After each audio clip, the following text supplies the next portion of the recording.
আমরা দেখতে দেখতে লাস্ট মুহূর্তে পৌঁছে গেছি, শেষ মুহূর্তে পৌঁছে গেছি। ধান চাষ শেষ মুহূর্তে, বড় ধান চাষের শেষ মুহূর্তে পৌঁছে গেছি। আমরা দেখতে পাচ্ছি ধান প্রায় বেরিয়ে গেছে। আমাদের এখানে আপ ডাউন চাষ, কিছু ধান বেরিয়ে গেছে আর কিছু এখন গর্ভ অবস্থায় আছে, থোড় গর্ভ অবস্থায় আছে। তো গর্ভ অবস্থায় থোড় আছে। তো আমি আজকে একটা বিষয় নিয়ে আলোচনা করতে এসেছি আজকে, যে যে ধানগুলো বেরিয়ে গেছে তাদের কি সমস্যা হচ্ছে আর কোন কোন ভুলগুলো আপনারা করবেন না এই লাস্ট মুহূর্তে, সেগুলো আমি আজকে জানাবো। কোন কোন ভুলগুলো আপনারা করবেন না। এই যে ধানগুলো বেরিয়ে গেছে, এই ধানগুলোর এই সাইড দিয়ে এই একটা শীষ, এই যে কি সুন্দর একটা শীষ বেরিয়েছেন দেখুন, এই শীষ, এই শীষের এক সাইড দিয়ে ব্ল্যাক স্পট পড়ে যাচ্ছে, এই সাইড দিয়ে ব্ল্যাক স্পট পড়ে যাচ্ছে একদম। সুতরাং যে জায়গাটায় ব্ল্যাক স্পট পড়ছে সেই জায়গায় ধানে কোনো দুধ নেই। এই ধানের শীষটা পুরো সব জায়গায় ঠিক আছে, কিন্তু যে জায়গায় ব্ল্যাক স্পট পড়ছে, কালো একটা স্পট আসছে, সেখানে ধানে কোনো দুধ নেই, সেটা কিন্তু চিটে হয়ে যাবে। সুতরাং এই দিকটা আপনারা লক্ষ্য রাখবেন। এই যে ব্ল্যাক স্পট, আমি কিছু ধানের শীষ দেখাই। এই যে মা পাতা, এর উপরেই পুড়ে পুড়ে আসছে, এই যে পুড়ে পুড়ে আসছে, এই এই মা পাতাগুলো পুড়ে পুড়ে আসছে। কিছু কিছু ধানে এই মাঝ বরাবর দেখুন শীষের, এই এই এই যে এই যে একটা একটা করে ছড়ি আমি দেখাচ্ছি। এই যে ছড়িতে কিছু ধান ভালো আছে, কিন্তু কিছু ধানের এই যে কালো হয়ে যাচ্ছে, এই কালো ধানগুলো কালো হয়ে যাচ্ছে। সুতরাং এই যে ব্ল্যাক স্পট পড়ছে, এটা খুব সম্ভবত, আমি দেখাই, এই যে শীষগুলো, এই একটা আমি শীষ দেখাচ্ছি।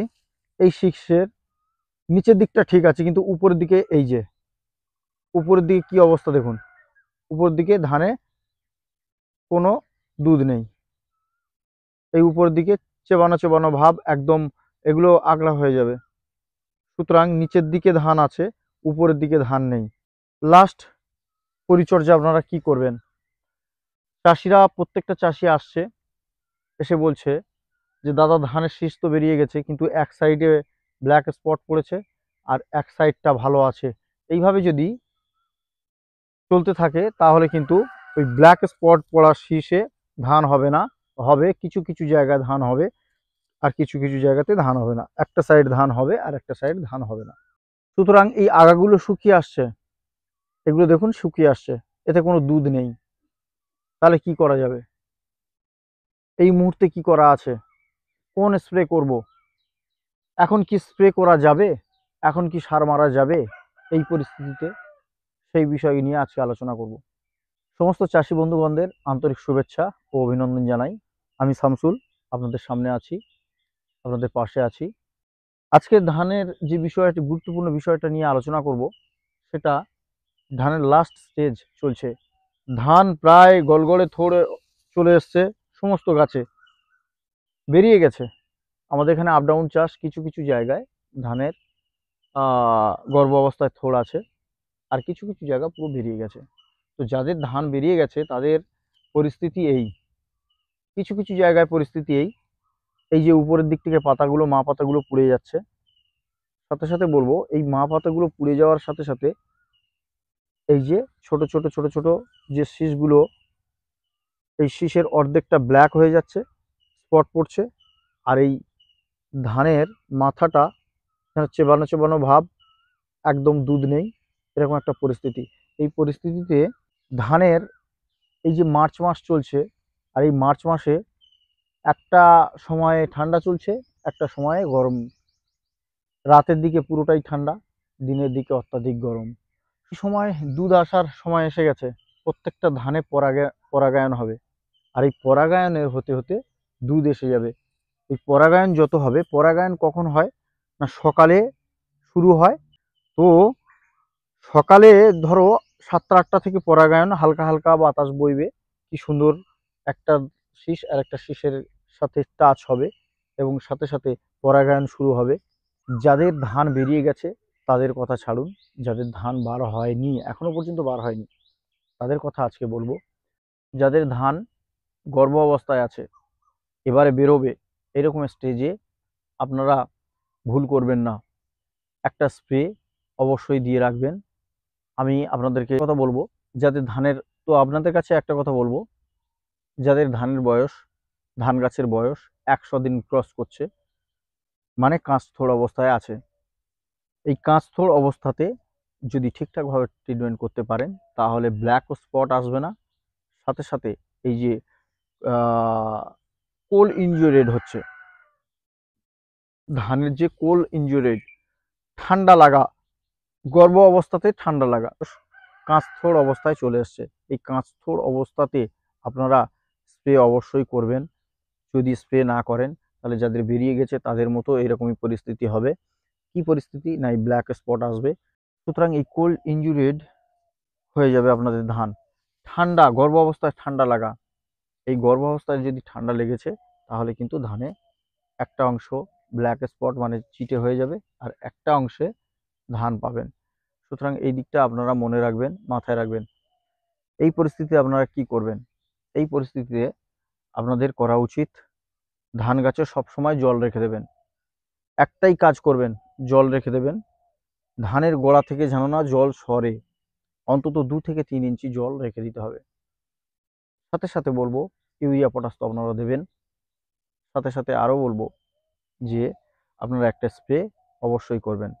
ইউরিয়া পটাশ যদি দেন, তাহলে গাছের সুষম খাদ্য হিসেবে আপনারা দিচ্ছেন, সেটা আপনার গাছ অবশ্যই বেড়ে উঠবে। আপনারা দেখতে পাচ্ছেন, এই যে এই যে একটা শীষ, এই যে একটা শীষ আমি নিলাম, এই শীষের এই আমি ফাটাচ্ছি, এই দুটো, এই যে দুটো ফার্স্ট পার্ট একটা দেখবেন একদম সরু, আর এই সেকেন্ড পার্ট, এই ফার্স্ট পার্ট একদম সরু, আর এই সেকেন্ড পার্ট একটু মোটা। তো একটা ধানের এই দুটো পার্টের মধ্যে, এই যে দুটো পার্টের মধ্যে আমি দেখাই ভালো করে, এই দুটো পার্টের মধ্যে, এই দুটো পার্ট, এই যে দুটো পার্ট, এই দুটো পার্টের মধ্যে দেখবেন হালকা ফুল আছে। এই ফুলের সাথে যদি পরাগায়ন হয়, তাহলে এর ভিতরে দুধ আসবে। আর যদি কোনো কারণে যদি ভালো করে একটু আঘাত পায়, তাহলে কিন্তু এর ভিতরে আর দুধ আসবে না। সুতরাং এই দিকটা অবশ্যই মনে রাখবেন। যদি আঘাতের কথা বলেন, তাহলে কি আঘাত? ঝড় অতিরিক্ত ঝড় হলে, বা অতিরিক্ত ঝড় হলে, বা যে কোনো ঠান্ডাজনিত কারণে, বা ফাঙ্গাস ইনফেকশনের জন্য যদি কোনো সমস্যা হয়, তাহলে কিন্তু এর ভিতরে দুধ আসবে না। সুতরাং একটা শীষের 12 আনা সমস্যা হয়ে যাবে, আর 4 আনা আপনার ঘরে আসবে ধান হিসাবে। সুতরাং এই দিকটা আপনার অবশ্যই মনে রাখা উচিত। ধানের শেষ মুহূর্তে আপনারা কোন কোন ভুলগুলো করবেন না? প্রথমত, এই ভুলগুলো করবেন না যে একদম শুকিয়ে থাক, এবার তো ধান কাটার অবস্থায় চলে এসছে, বা ধানের গঠন প্রক্রিয়া পুরো কমপ্লিট, বা ধান পুষ্টি হবে বা পুরুষ্ট হবে, সাথে সাথে ধান হয়ে যাবে। সুতরাং এই সময় আর জল দেওয়ার দরকার নেই, নিচে কাদা অবস্থায় থাকলে ধান কাটতেও অসুবিধা হবে। কিন্তু না, ধানের এই পরিস্থিতিতে জল সরানো যাবে না, গোড়া থেকে জল সরানো যাবে না প্রথমত। দ্বিতীয়ত, ইউরিয়া পটাশ যাদের দিতে বলেছিলাম কাঁচথোড় অবস্থায়, তারা ইউরিয়া পটাশ অবশ্যই দেবেন। ইউরিয়া পটাশ দেওয়ার পর জল দেবেন অবশ্যই।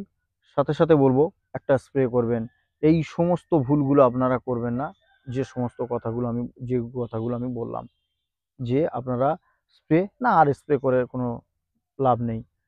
স্প্রে অবশ্যই করবেন, ধান বার হওয়ার আগে পর্যন্ত আপনারা স্প্রে অবশ্যই করবেন।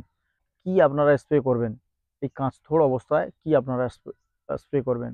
যারা ভুল করেছে তাদের কথা স্মরণ রেখে আপনারা অস্কার, নাগার্জুনার অস্কার লিটারে 2 ml করে দিয়ে স্প্রে করবেন। এতে আছে অ্যাজোক্সট্রোবিন প্লাস টেবুকোনাজোল। সাথে সাথে বলবো, একটা ফাঙ্গাস ইনফেকশনের জন্য একটা স্প্রে করে দেন। এই যে কাঁচথোড় অবস্থায় যদি আপনারা পরিচর্যাগুলো যদি করতে পারেন, তাহলে কিন্তু এই ব্ল্যাক স্পট, এই কোল্ড সিচুয়েশানগুলো, ঠান্ডা গর্ভাবস্থায় যে ঠান্ডা লাগা, এগুলো কিন্তু আর হয় না। সুতরাং ওয়েদারের পরিস্থিতি, ওয়েদার চেঞ্জ হচ্ছে, বারবার চেঞ্জ হচ্ছে, চেঞ্জ হতে হতে হতে সমস্যার সৃষ্টি করছে। তাহলে আপনারা এই ভুলগুলো করবেন না। একটা স্প্রে অবশ্যই আপনারা করবেন, সেটা আমি বলে দিচ্ছি। নাগার্জুনা কোম্পানির অস্কার লিটারে 2 ml করে দিয়ে স্প্রে করুন, সাথে ভ্যালিডামাইসিন V3 আপনারা স্প্রে করতে পারেন লিটারে 2 ml করে দিয়ে। নাগার্জুনা কোম্পানির অস্কার খুব সুন্দর প্রোডাক্ট, আপনারা ভালোভাবে স্প্রে করলে আপনাদের ভালো হবে। নাগার্জুনা অস্কারে অ্যাজোক্সিস্ট্রোবিন প্লাস টেবুকোনাজোল আছে, এই দুটোর কম্পোজিশন খুব ভালো হবে। লিটারে 2 ml করে দিয়ে আপনারা স্প্রে করুন, সাথে ভ্যালিডামাইসিন 2 ml করে দিয়ে স্প্রে করুন, খুব ভালো কাজ করবে। দিলে দেখবেন আপনার ধানের ব্ল্যাক স্পটও চলে গেছে, সাথে সাথে সেটার সমস্যা সমাধান হয়ে যাবে ওই একটাই ওষুধে। আপনারা ভালো করেই দিয়ে পরিচর্যা করুন, খুব ভালো কাজ হবে। আজকে এই পর্যন্ত। এগ্রিকালচার শামসুল চ্যানেলের পক্ষ থেকে আপনাদের সবাইকে আন্তরিক শুভেচ্ছা ও অভিনন্দন জানাই।